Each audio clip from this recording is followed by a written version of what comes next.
السلام علیکم بھائی۔ وعلیکم السلام۔ ارے بھائی عفان، آپ کہاں سے آ رہے ہیں؟ میں اپنے مکتب سے پڑھ کر سیدھا گھر جا رہا ہوں، اور اللہ کا شکر ہے کہ اب ہم سبھی بھائی مل کر گھر چلیں گے۔ ٹھیک ہے نا بھائی؟ وہ تو ٹھیک ہے، لیکن تم کرتا پاجامہ میں ہو اور ہم لوگ اتنے اچھے کپڑے پہنے ہوئے ہیں، یہ کیسے ہو سکتا ہے؟ لوگ تو تمہیں ہنستے ہیں۔ دیکھو، یہ لوگوں کی بے وقوفی ہے۔ اگر لوگوں نے خود ہی دین اسلام اور اس کے احکام سے آنکھیں بند کر رکھی ہے تو اس میں دین کا کیا قصور؟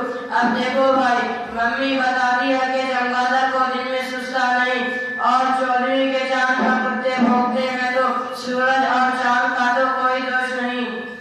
وہ تو ٹھیک ہے، لیکن دیکھو عفان، ہم لوگ انگلش پڑھتے ہیں اور ابو بتاتے ہیں کہ ہمیں نوکری ملے گی اور خوب پیسے بھی ملیں گے، اور امی کہہ رہی تھی تمہاری پڑھائی میں نوکری بھی نہیں ملے گی اور خوب پیسے بھی نہیں ملیں گے۔ دیکھو بھائی، اصل بات جو کچھ مجھ کو حضرت استاد صاحب نے بتایا وہ یہ ہے کہ ہماری پڑھائی اللہ میاں کو راضی کرنے کے لیے ہے۔ اس پڑھائی سے ہم قرآن سمجھیں گے، حدیثیں پڑھیں گے، لوگوں کو دین کی باتیں بتائیں گے، اور حضرت نے بتایا کہ اللہ میاں قیامت میں یہ نہ پوچھیں گے کہ ABC کا معنی بتاؤ، بلکہ دین کے بارے میں سوال ہوگا۔ ارے تو کیا ہوا، آخر ہم بھی تو مسلمان ہی ہیں، کچھ نہ کچھ تو بتا ہی دیں گے۔ آپ کو کیا لگتا ہے کہ مجھے کچھ نہیں آتا؟ آخر میرے ابو جان ہم لوگوں کو کانوینٹ میں پڑھاتے ہیں۔ اچھا سید بھائی، تو آپ پہلے یہ جان لیجئے کہ آپ نے سلام کا جواب دینے میں غلطی کیا۔ وعلیکم السلام نہیں ہوتا، بلکہ وعلیکم السلام ہوتا ہے۔ دوسری بات یہ ہے کہ اگر آپ کو کلمہ آتا ہے تو صرف پہلا کلمہ سنا دے، پھر مجھ سے سن لیجئے۔ ارے ہاں، کیوں نہیں، تو سنو، لا الہ الا اللہ محمد رسول اللہ۔ سید بھائی، کلمہ اس طرح نہیں پڑھتے بلکہ یوں پڑھتے ہیں، لا الہ الا اللہ محمد رسول اللہ، اللہ کے سوا کوئی معبود نہیں، اور حضرت محمد مصطفیٰ صلی اللہ علیہ وسلم اللہ کے رسول ہے۔ اب دوسرا سن لو، اشہد ان لا الہ الا اللہ واشہد ان محمد عبدہ ورسولہ۔ کیا آپ کو یاد ہے؟ ارے بھائی، مجھے تو یاد نہیں ہے، لیکن مجھے آج احساس ہو رہا ہے کہ آپ تو بڑے کمال کے آدمی ہیں۔ اچھا سید بھائی، آپ تو صرف جمعہ کو نماز پڑھتے ہو، تو تمہیں تو نماز پڑھنی آتی ہوگی۔ ارے واہ، کیا سوال کیا ہے، مجھے نماز پڑھنے کیوں نہیں آئے گی؟ رکوع سجدے کرنے کو نماز کہتے ہیں۔ دیکھیے بھائی، ہمارے حضرت نے بتایا کہ نماز ایک عبادت ہے، اسے اعتدال یعنی سکون کے ساتھ ادا کریں گے تو نماز ہوگی، ورنہ تو نماز کی کھلواڑ کہا جائے گا۔ صرف رکوع سجدہ نماز نہیں ہے، بلکہ اس میں سے ارکان ہے جو فرض ہے۔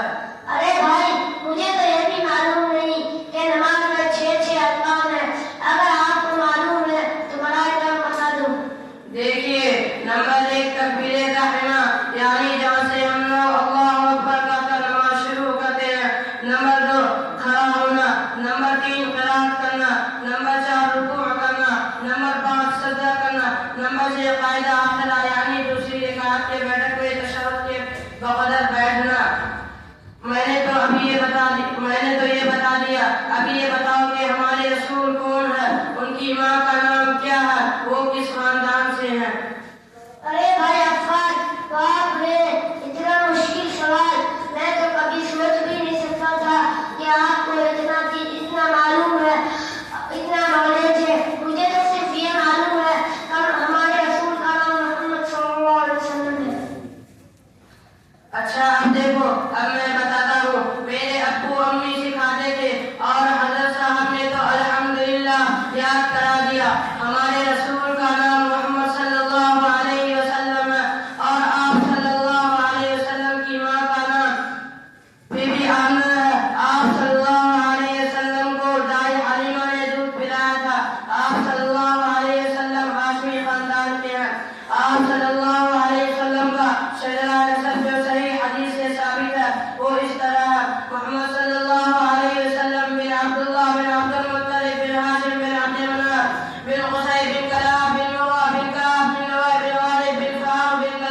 آج تک نوکری کا انتظار کرتے کرتے بوڑھے ہو گئے مگر ان کو کہاں ملی؟